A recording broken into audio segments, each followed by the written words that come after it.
Good morning. It is a great day in Austin, Texas. A day for brilliance and renewal and for standing together as one city woven by the threads of nearly 1,000,000 unique threads. The tapestry of Austin is beautiful, but it's not perfect. Some edges are a little frayed, some are faded, and it also bears the ugly stains of institutional racism. But we have the opportunity today to start taking some municipal woolite to those stains in a way never done before. It's been nearly 1 month since we found out about the credible allegations of open racism at the top of the Austin Police Department. While there is currently a third-party investigation into those allegations, my colleagues and I have brought forward a proposed resolution today that seeks a deeper dive into the department in order to surface the extent that racism or bigotry inform APD's basic protocols, practices, and officer behavior. Despite what has been reported, this resolution does not necessarily have to disrupt any public safety training academy class. If staff and APD move swiftly and expeditiously to meet these benchmarks, the cadet class in June can proceed without a hitch. We have heard that halting any classes could exacerbate an existing staffing shortage that has been present for years and endanger public safety. If that's so, then one of our top priorities should be to avoid that and to move forward in a way that will allow classes to proceed as planned.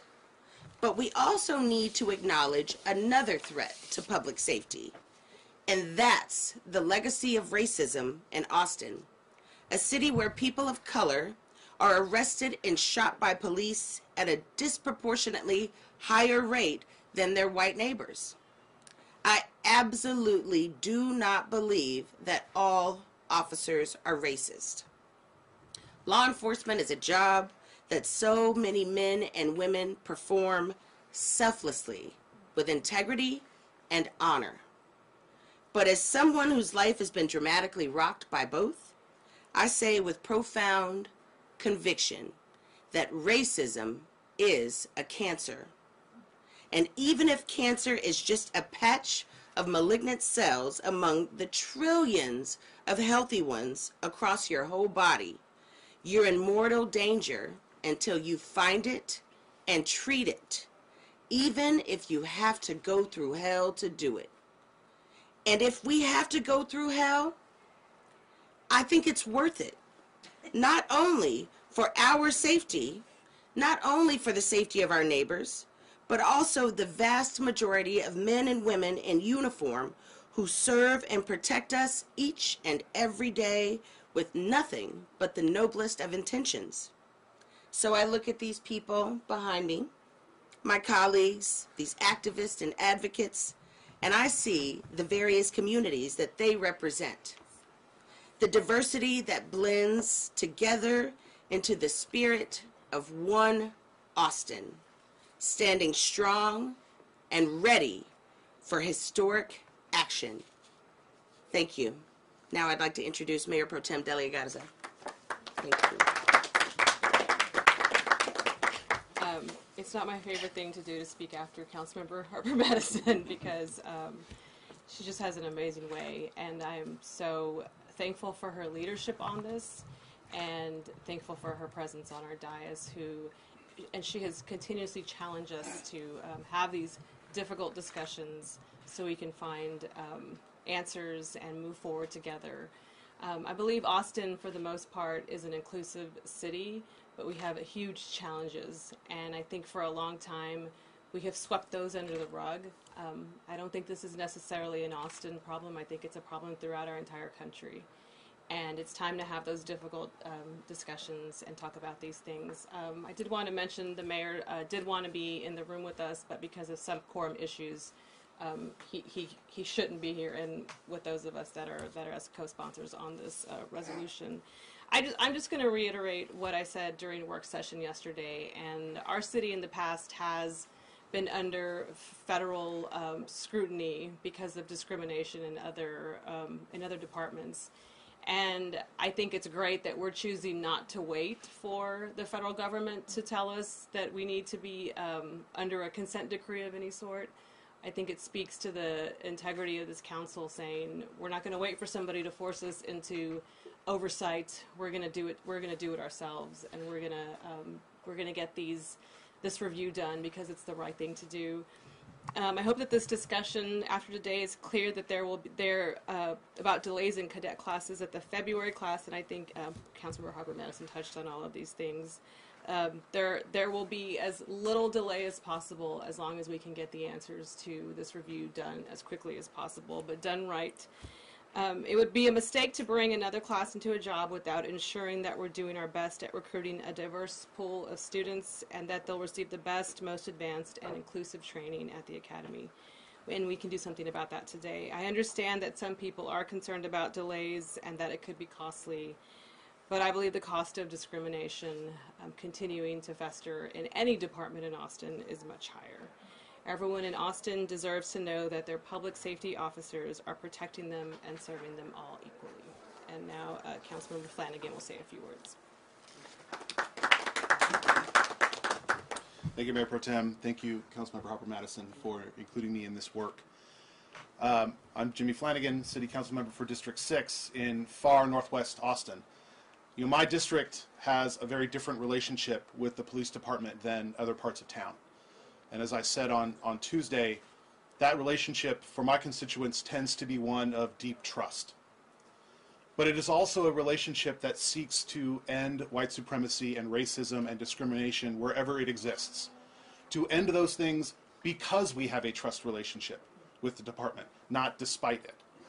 To see every part of this city feel as comfortable and as trustworthy and as excited to see police officers in their community as my constituents often tell me they are excited to see them. This is an opportunity. Councilmember Harper-Madison said that eloquently on Tuesday. This is an opportunity.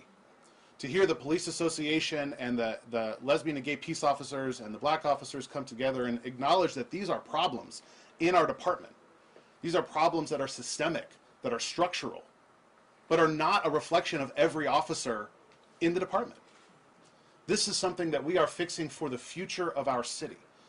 Fixing it for a future where all parts of the city can have the same type of trust and dignity that my constituents feel they have with their officers.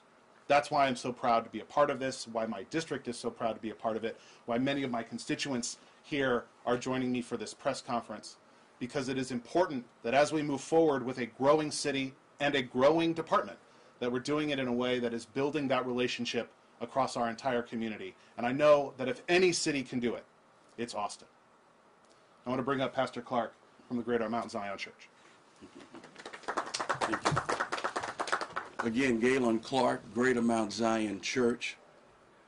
And I want to thank you, Councilmember Harper-Madison, for this privilege. In most of our houses, there's that room.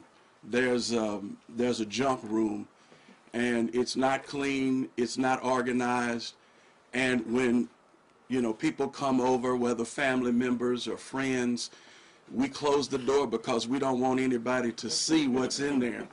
We don't want anybody to walk past it and think something ill of us. And yet, the things that are in there, we don't need them on a daily basis, but every now and then they're useful. And what we're talking about today is the junk room.